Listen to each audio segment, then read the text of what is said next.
Hello everyone, it's Dr. Locklear here, and I'm coming to you today to continue to talk about the concept of cellular regulation as it relates to lung cancer.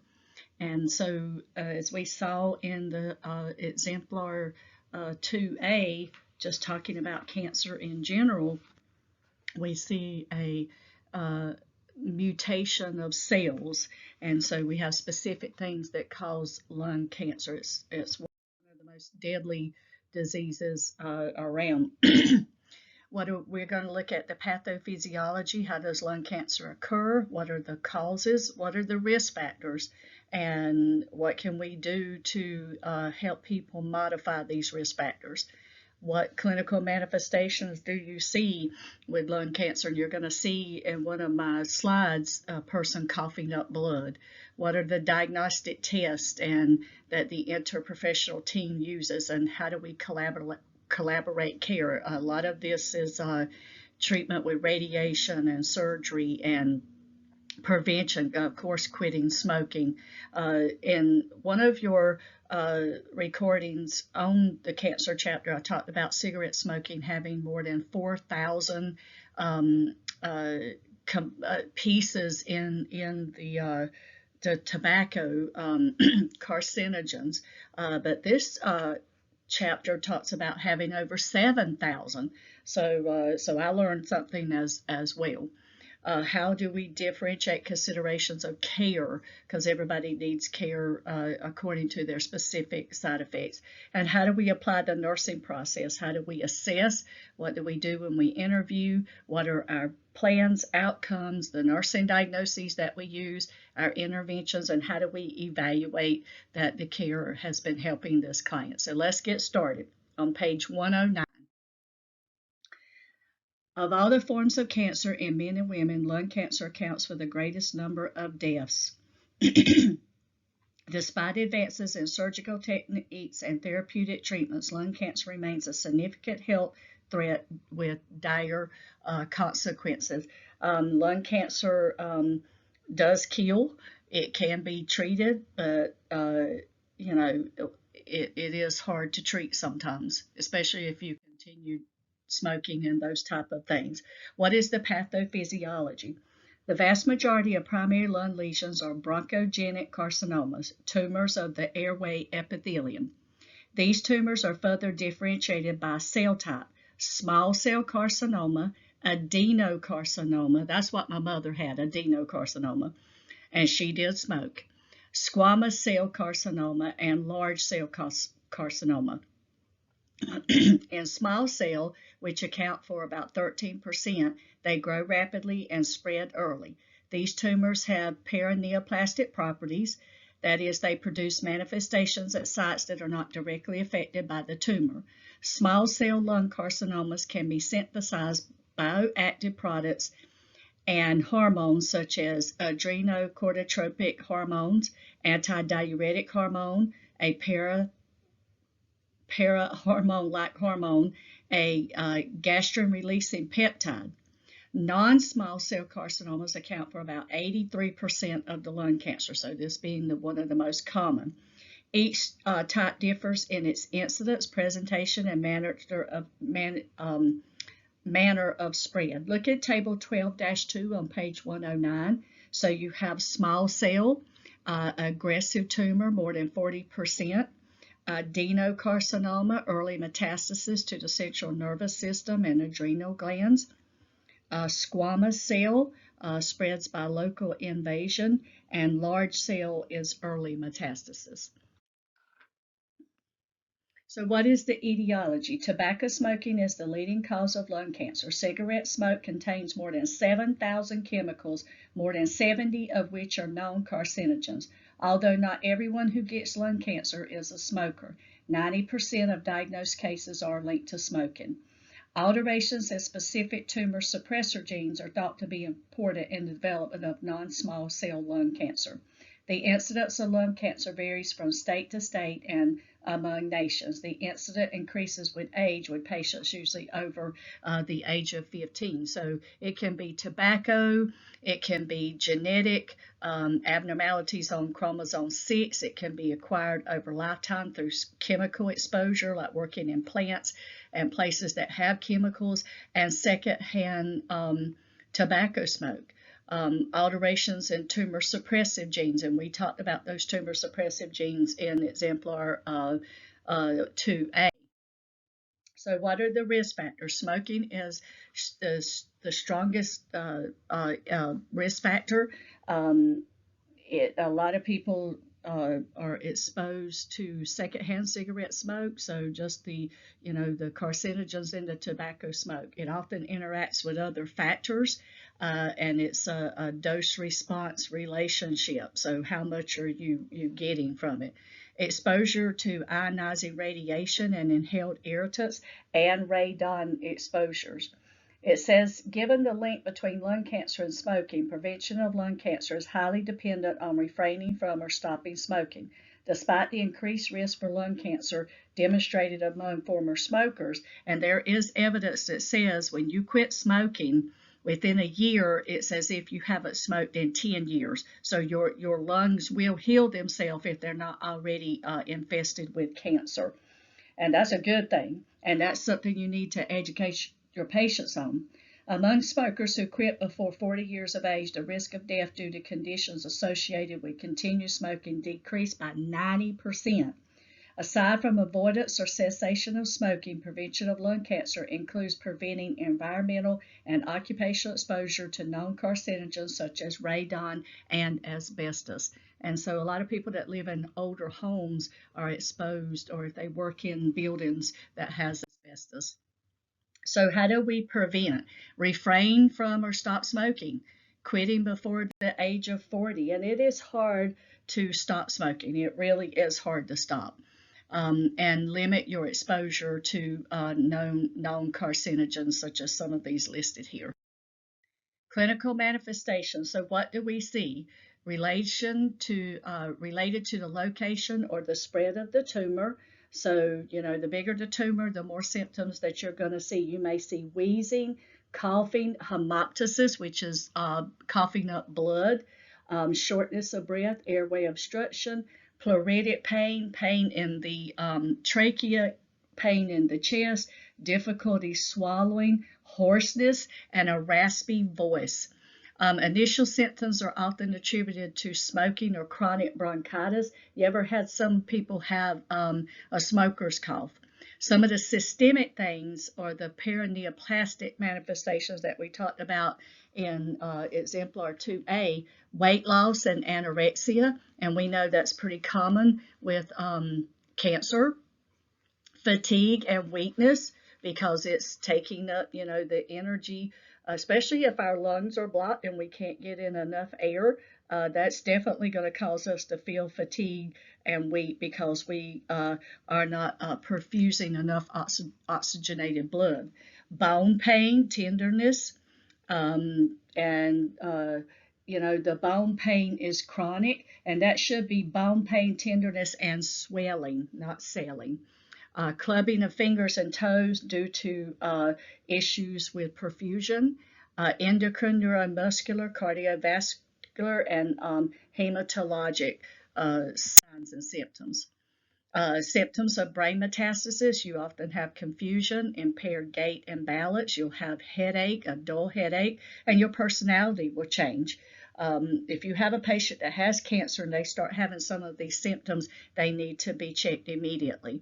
Bone metastasis, deep bone pain, pathological fractures, you sometimes just bump your arm and it'll break.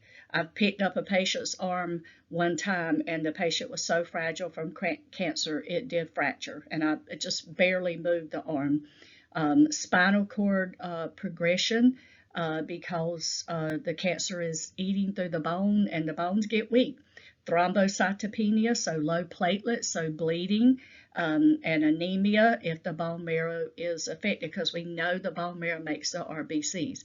Symptoms of liver involvement. Your skin color is jaundice. You will look yellow in your sclera of your eyes and your skin. Anorexia, weight loss. You look emaciated. Upper right quadrant pain. And so you may have some metastasis to the liver area. Local effects, coughing, excess mucus, shortness of breath, and hemoptysis, bloody sputum. I thought this was a very effective picture. I like this picture, not because the patient has cancer, but you get it. Systemic effects, fever, because the body is fighting, the immune system is kicking in. Anorexia, malaise, fatigue, cyanosis, again, all because we have impaired gas exchange. Collaboration. So where do we start? Because lung cancer typically is advanced when diagnosed and the prognosis generally is poor, prevention of the disease must be a primary goal for all healthcare providers. With 90% of lung cancers related to cigarette smoking, reducing tobacco use can have a significant impact on the death rate from lung cancer, a far greater impact than advances in treatment. Just quitting smoking can make the biggest difference. Establishing an accurate diagnosis is the first step in treatment. Lung cancer is staged by the tumor size, location, degree of invasion of the primary tumor, and the presence of metastatic disease. Look at page 111, and you see the multi-system effects of lung cancer. And I want you to read over these. And then it also shows you the paraneoplastic syndromes of the different organ systems that it affects. Please read over that page. So what are the diagnostic tests? We want to do a chest x-ray, and the chest x-ray may show if there's some tumors there or dense patches. Sputum specimen, they're looking for abnormal cells, looking for malignant cells. Bronchoscopy, they can actually go in and get a tissue sample. They can and look and see if it's a cancer tissue. CT is to evaluate and localize tumors. Cytologic involves cells or tissue obtained by aspirating from the pleural fluid. CBC, liver function studies and serum electrolytes, including calcium, to evaluate for evidence of metastasis or paraneoplastic syndromes. TB test is performed to rule out TB because you want to make sure that you're ruling out pneumonia and bronchitis and COPD and all of those lung issues before you make the definitive diagnosis. A lot of times there'll be a tumor there and they can actually see the tumor. And then pulmonary function test, and they look at respiratory insufficiency related to dyspnea, which is shortness of breath, activity intolerance, and low oxygen saturation levels. And your book says these tests are described in greater detail in Appendix B, available at Pearson MyLab Nursing and eText. I would definitely look at those because on NCLEX you will have some labs that you have to know. Surgery, only real chance to cure non-small cell lung cancer is surgery. And here's a picture of a tumor that weighed 32 pounds that they removed from someone. Isn't that amazing? That's an actual tumor that weighed 32 pounds. Most tumors are inoperable, partially resectable. So instead of being able to take them out, they can go in and cut some of it away to relieve the pressure and those type of things. Type of surgery depends on the location and the size of the tumor and the patient's pulmonary general health. So, you know, sometimes the tumors can't be removed. They have to use radiation to shrink them. We talked about that in Exemplar 2A. The goal is to remove all involved tissue while preserving as much functional lung as possible. And they may have to do a lung transplant. Look on page 113. It talks about the type of surgery for lung cancer, and it gives you the procedure and the description and what it's used for. Please read over that. Pharmacological therapy, combination therapy, treatment of choice for small cell carcinomas is the combination chemo with radiation to reduce the size and the rapid growth, and the cytotoxic drugs to hopefully kill off the cells. Also used as adjunct to surgery is radiation, bronchodilators to help open up those airways as much as possible, and of course analgesics such as your NSAIDs for pain management. Your NSAIDs also help with inflammation, so they are anti-inflammatory drugs and they can help reduce the inflammation in there as well. Radiation therapy. Radiation is used alone or in combination with surgery or chemo. The goal of treatment may either cure or symptom relief, and that's palliation or palliative care. Before surgery, radiation therapy is used to debunk the tumors or decrease them. When cancer has spread by direct extension to other thoracic structures and surgery is not feasible, radiation therapy may be the treatment of choice. It also may be used to relieve manifestations such as coughing, the hemoptysis, stop the bleeding, because you can bleed to death, pain resulting from bone metastasis, and shortness of breath from bronchial obstruction. Complications of lung cancer, such as superior vena cava syndrome, may be treated with radiation. Radiation therapy may be delivered by external beam to the primary tumor or by brachytherapy, in which a radioactive source is implanted in the body near the tumor, and it provides a high dose of radiation. And there's lots of things that they can do, like gamma knife and these radioactive isotopes. And there's just, I am no expert on the amount of treatments out there for cancer. I just know there's a lot. The drugs change on a daily basis. So across the lifespan, it is rare in children. When lung tumors occur, it's always usually malignant. Surgery is the best option, and the type of tumor and amount of metastasis dictate the treatment. For pregnant women, uncommon, but typically has a poor maternal and fetal outcome, usually because of the metastasis. However, most infants who survive to term in mothers with lung cancer are healthy at birth, so that's a positive. In adults, the most common cause of cancer death is lung cancer, 81%, and a lot of it can be prevented if you just don't smoke.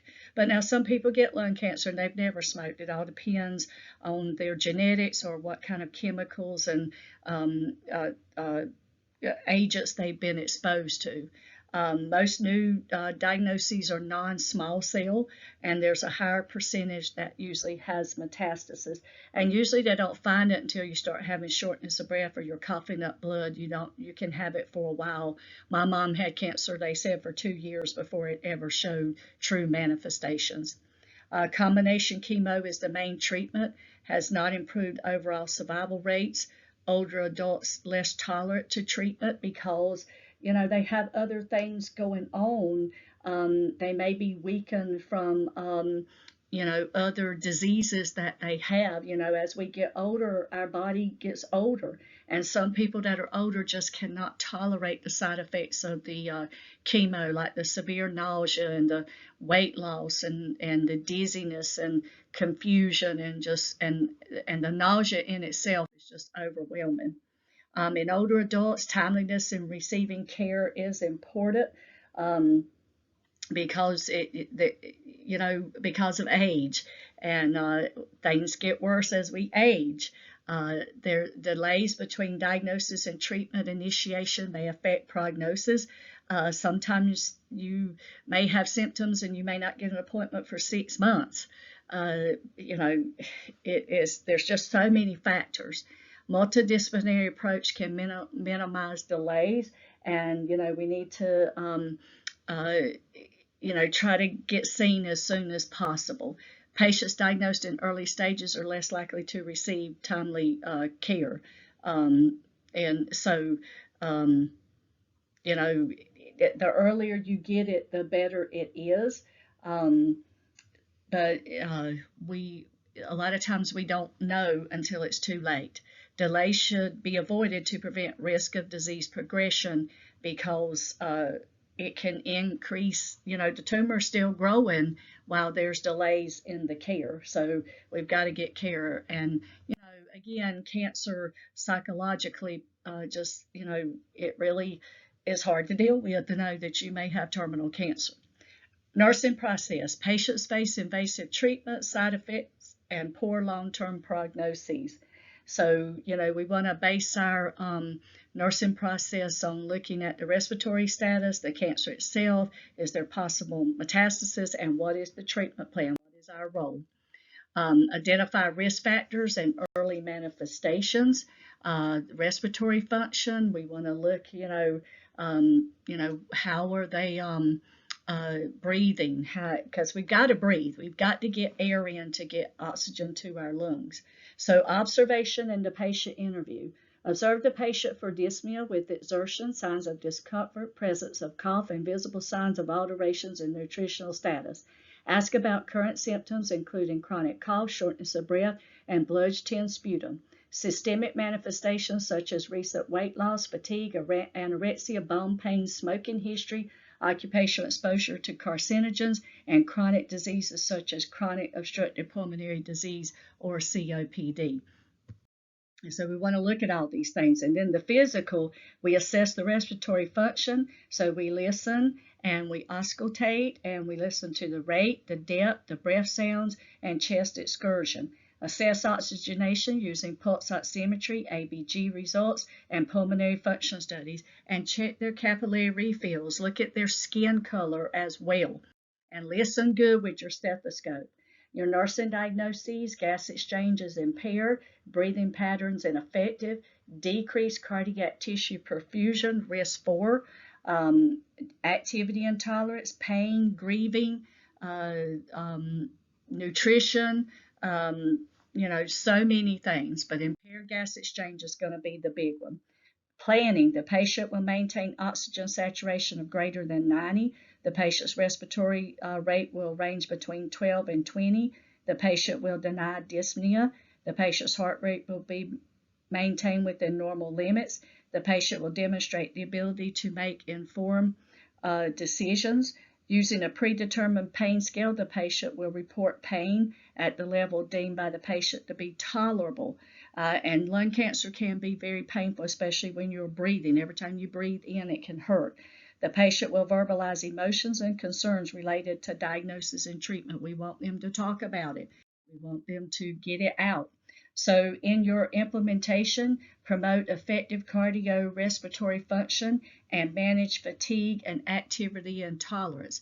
So we want to take a holistic approach and look at everything that's going on and try to help the patient, with every piece of this, and maintaining the respiratory function. Remember your ABGs, remember Maslow's. We've got to have oxygen and water and air to survive, okay? And airway, breathing, and circulation. ABCs, I said ABGs, ABCs. Nurses want to look at assessing and documenting respiratory status at least every 4 hours and more if needed, and listen for lung sounds. Do they sound clear? Or are they shallow? Are they gurgling? Are they wheezing? Is it getting worse? Suction as needed. Do they have mucus in their throat? Provide chest physiotherapy to loosen that mucus. Administer supplemental oxygen as needed. And a lot of these patients are on oxygen just so we can keep them perfusing. Continuous ECG, or the electrocardiogram, to monitor changes in the heart rate. We want to elevate the head of the bed to 60 degrees so they can breathe easier. Patients can't breathe lying down. Assist patient to turn, cough, and deep breathe every hour if needed. Get them up in the chair. Let them sit up. Put them in a recliner chair. And if they're on mechanical ventilation, then of course we want to make sure that they stay sedated according to the doctor's orders. We're monitoring their heart rate and their ABGs, and we suction them as much as they need while they're on the vent. How do we manage fatigue and activity intolerance? We keep frequently used objects in easy reach so they're not having to move too often to burn up their energy. Frequent rest periods. Teach measures to conserve energy, such as, do something for a few minutes and then rest for 30 minutes. Eat small, frequent meals instead of eating, heavy meals, which they're not going to do that because they don't have much of an appetite. Allow family members to assist. Include the family members, the caregivers, the loved ones. Provide reassurance and emotional support. Let them talk. Let them get it out. If they need to cry, let them cry. Make sure that oxygen is in place. It's on the right liters. You're checking their pulse ox, their capillary refills. You're listening to lung sounds. You're looking at their skin color. Assist postoperative patients to increase activities gradually. And then our outcomes, patient maintains an oxygenation saturation of greater than 90% at rest and with activity, and that's important. Their breaths are normal with between 12 and 24. They're experiencing very little or no shortness of breath. Their heart rates maintain within 10% of the upper and lower limits. They make informed decisions, so they're included in their care. They report maintenance of pain at a level deemed to be tolerable. They may never be pain-free. Patient verbalizes grief and fear, so they have been allowed to talk about their situation as well. And thank you.